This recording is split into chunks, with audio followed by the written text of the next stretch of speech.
कर्नाटक के चिकमंगलुरु जिले में भाजपा के कट्टर समर्थक जगदीश गौड़ा पर अपने कॉफी बागान में 16 दलित लोगों को कई दिनों तक बंद रखने का आरोप लगाया गया है। रिपोर्ट की माने तो पीड़ितों का कहना है कि उन्हें प्रताड़ित किया गया। पुलिस ने कहा कि उनमें से एक गर्भवती महिला ने उसके साथ मारपीट करने के बाद अपना बच्चा खो दिया है। पुलिस ने मामला दर्ज कर लिया है और महिला का जिला अस्पताल में इलाज चल रहा है।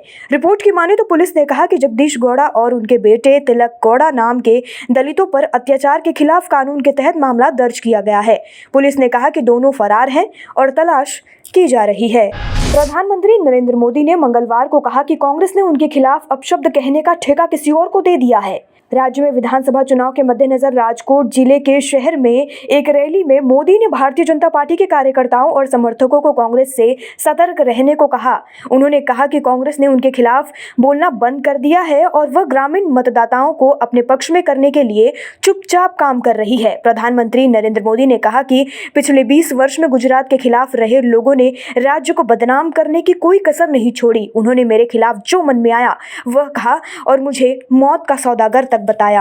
कांग्रेस पार्टी के अध्यक्ष पद के लिए 17 अक्टूबर को वोटिंग होगी और 19 अक्टूबर को चुनाव के नतीजे आएंगे।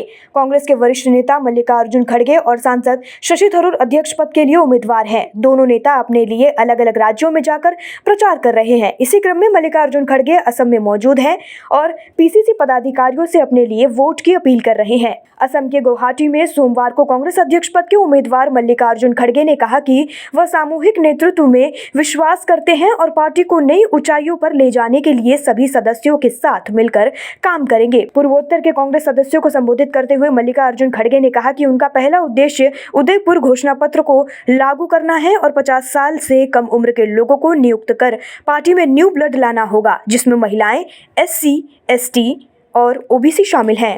महाराष्ट्र के पूर्व मंत्री और शिवसेना नेता आदित्य ठाकरे ने बिल्किस बानो रेप केस को लेकर बीजेपी सरकार पर हमला बोला है।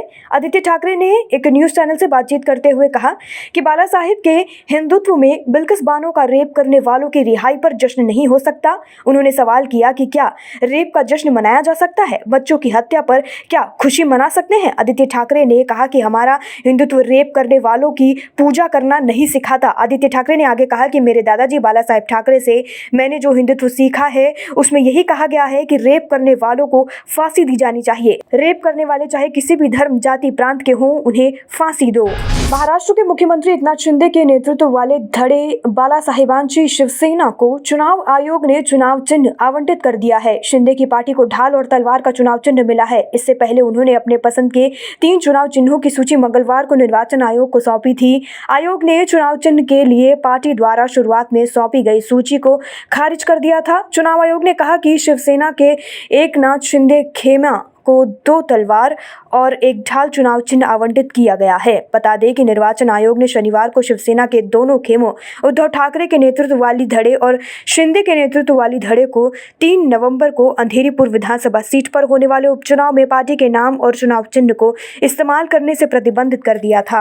अब खबरें पाइए सबसे पहले हमारे मोबाइल न्यूज एप्लीकेशन पर। एंड्रॉइड या iOS प्लेटफॉर्म पर जाइए, HW न्यूज नेटवर्क को सर्च कीजिए, डाउनलोड कीजिए और अपनी सुविधानुसार भाषा का चयन कीजिए।